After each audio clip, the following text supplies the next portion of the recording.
ఏం పేరు అక్క నీ పేరు? నా పేరు సత్యం. సత్యం. ఏం చేస్తావు? నేను గ్రేవాడ్లో పని చేసుకున్నాను. గ్రేవ్ యార్డ్ లో పని చేస్తావా? దీంట్లోనే తెలుగులో ఇక్కడ తెలుగులో దాంట్లో చేస్తావా? తెలుగులో దాంట్లో చేస్తాను. ఎన్ని సంవత్సరాల నుంచి చేస్తున్నావు ఇక్కడ? ఇక్కడ 20 సంవత్సరాల నుంచి చేస్తున్నా. అంతకుముందు మా తాత వాళ్ళు అందరు చేశారు. ఇప్పుడు మా హస్బెండ్ చనిపోయాడు, అప్పటి నుంచి నేను చేస్తాను. నువ్వే చేసుకుంటున్నావు. ఓకే. ఇక్కడ మరి మళ్ళీ ఇప్పుడు ఎలక్షన్లు వస్తూ ఉన్నాయి. పార్లమెంట్ ఎలక్షన్ అంటారు, లోక్సభ ఎలక్షన్ అంటారు. ఇప్పుడు ఎంపీగా మీ ఇప్పుడున్న ఎమ్మెల్యే పజ్జన చేస్తున్నావు, పోటీ చేస్తా ఉన్నాడు. మరి గెలుస్తాడా? గెలవాలని కోరుకుంటున్నాం మేమైతే. ఎందుకు? మంచిగా ఏంటంటే మాకు ఇప్పుడు నీళ్ళది అన్ని ఇప్పించిండు, అన్ని ఇప్పుడు అన్ని చేస్తుండు. ఆయననే రావాలి.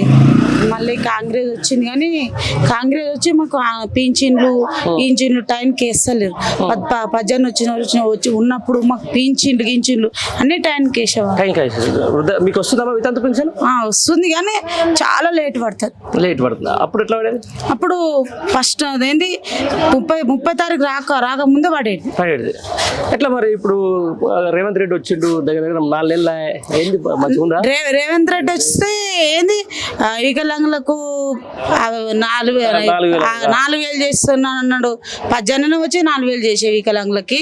ఇప్పుడు మాకు 2,000 చేసిండు పజ్జననే.